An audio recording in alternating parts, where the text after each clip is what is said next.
बीच एक मैनेजमेंट से भी चर्चा की शुरुआत कर देते हैं। तीसरी तिमाही में रेलटेल की आय में करीब 15% की बढ़ोतरी देखी गई है, लेकिन एबिटा और मार्जिन पर दबाव देखने को मिला है। इस बार के नतीजों और ग्रोथ के आउटलुक पर चर्चा के लिए हमारे साथ कंपनी के सीएमडी संजय कुमार जी जुड़ चुके हैं। संजय जी, बहुत अच्छा लग रहा है आपसे चर्चा की शुरुआत करते हुए। अच्छा लग रहा है नतीजों पर आपसे बात करते हुए। हमें सबसे पहले नतीजों के, अगर हम सबसे पॉजिटिव फैक्टर की बात करें, आपकी ग्रोथ की बात करें, तो जो आय है, जो रेवेन्यू है, उसमें 14% का उछाल देखने को मिला है। तो हमें बताइए कि ये अचीव किन किन फैक्टर से हुआ, और इसके साथ ही अब Q4 में आप क्या नजरिया लेकर चल रहे हैं, क्या आप आउटलुक देंगे? देखिए, अगर हम बात करते हैं इस पर्टिकुलर क्वार्टर की, क्वार्टर 3 की, तो क्वार्टर 3 में जो हमारा परफॉर्मेंस है ईयर ऑन ईयर यस 15% है, और क्वार्टर 3 जनरली थोड़ा-सा सबड्यूड होता है। बट अगर पूरे 9 महीने की बात करते हैं हम लोग, तो हमारी ग्रोथ जो है वो 25% के आसपास रही है। और Q4 में भी हम इस मोमेंटम से तो कम से कम और इससे बेहतर मोमेंटम से ही काम करेंगे। 25 से 30% की ग्रोथ हमारी जारी रहेगी। ये तो नजरिया हुआ रेवेन्यू ग्रोथ को लेकर, लेकिन इसके अलावा मार्जिन्स की बात करें तो 300 बेसिस पॉइंट का कॉन्ट्रैक्शन दिखा इस तिमाही में। 15.8% पे कंपनी के मार्जिन्स आए। इसके पीछे की वजह क्या थी और आगे के लिए आउटलुक क्या रहेगा? क्या मार्जिन्स अगले कुछ क्वार्टर्स में एक्सपेंड होते हुए नजर आएंगे? देखिए, मार्जिन्स की बात हम अगर करते हैं तो मार्जिन्स पे प्रेशर है जो दिख रहा है। चूंकि हमारी ग्रोथ 25 से 30% जो आ रही है, उसमें प्रोजेक्ट का एक अच्छा शेयर है, और प्रोजेक्ट का ओवरऑल रेवेन्यू में जो शेयर है वो लगातार बढ़ रहा है। टेलीकॉम रेवेन्यू जहाँ 10% की ग्रोथ है, वहीं पर हमारे प्रोजेक्ट में ग्रोथ काफी ज्यादा है। तो और जहाँ पे मार्जिन भी कम होते हैं, तो ओवरऑल मार्जिन अगर आप देखते हैं तो वो कम दिखेगा। लेकिन इसमें मुझे कोई चिंता की बात नजर नहीं आती है। और हम लोग जो भी प्रोजेक्ट बिजनेस में पार्टिसिपेट करते हैं, टेंडर्स में पार्टिसिपेट करते हैं, हमारा ये फोकस रहता है कि मार्जिन्स पर हम लोग कॉम्प्रोमाइज ना करें, उनको ऑप्टिमम लेवल तक रखने की कोशिश करते हैं। बिल्कुल सर। अब जब बात हो रही है तमाम पहलुओं की, तो ज़रा डेटा सेंटर ग्रोथ पर भी फोकस कर लेते हैं। तो हमें ज़रा बताइए कि टॉप लाइन में किस तरह का कंट्रीब्यूशन है डेटा सेंटर बिजनेस का, और हमें बताइए कि क्या ये प्रॉफिटेबल है? तो अगर हम पूरे साल की बात करें, अगले पिछले 9 महीनों की बात करें, तो करीब 83 करोड़ का रेवेन्यू हमारा डेटा सेंटर बिजनेस से आया है, जो पिछले वर्ष के 9 महीनों के मुकाबले अगर हम देखें तो 42 करोड़ के मुकाबले लगभग दोगुने नंबर पे है।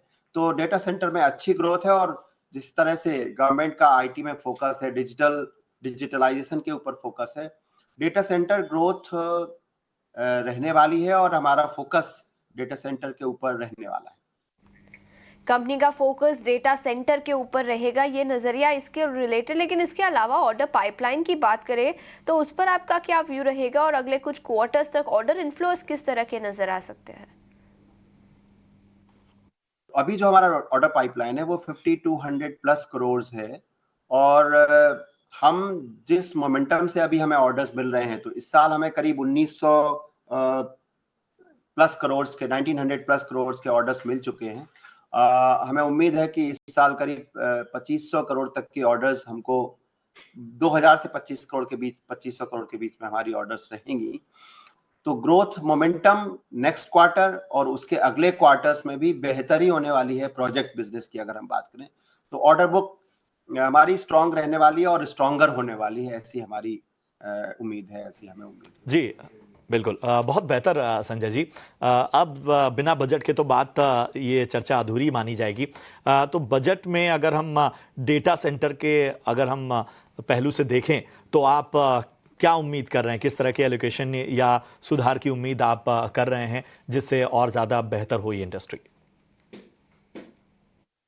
देखिए, जैसा मैंने अभी बताया कि डेटा सेंटर्स पूरा जो डिजिटलाइजेशन ड्राइव है गवर्नमेंट ऑफ इंडिया का, उसका एक मुख्य हिस्सा है। और चूंकि आईटी का जो फोकस है गवर्नमेंट का, अगले 3 से 4 सालों में मुझे ऐसा मानना है कि हमें अभी कम से कम अगले 3 से 4 सालों में हमारी सरकारी ऑर्गेनाइजेशंस जो गवर्नमेंट ऑर्गेनाइजेशंस है उनको काफी काम करना होगा।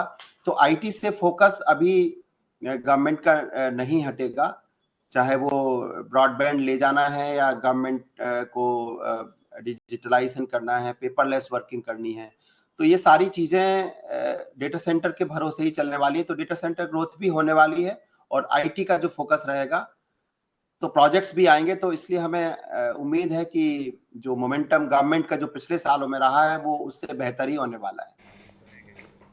बिल्कुल संजय जी, उम्मीद यही करते हैं कि ये सफ़र और ज़्यादा बेहतर और बेहतरीन बने। और जाहिर सी बात है कि टेक्नोलॉजी सपोर्ट की अगर हम बात करें रेलवे को, और जिस तरह से नवरत्न कंपनी है आप, उन सब के लिहाज से बहुत बेहतर जिम्मेदारियां हैं। शुक्रिया हमसे बातचीत करने के लिए और आपको आपके कारोबार के लिए शुभकामनाएं। टेल के मैनेजमेंट से हम चर्चा कर रहे थे ब्रेक के पहले ना, मैनेजमेंट का नजरिया काफी पॉजिटिव है अगले कुछ क्वार्टर्स के लिए। संतोष जी, रेलटेल ये स्टॉक भी 4.5% की तेजी के साथ कारोबार कर रहा है, इस स्टॉक पर क्या राय होगी अगर ऑलरेडी इन्वेस्टमेंट है इस स्टॉक में?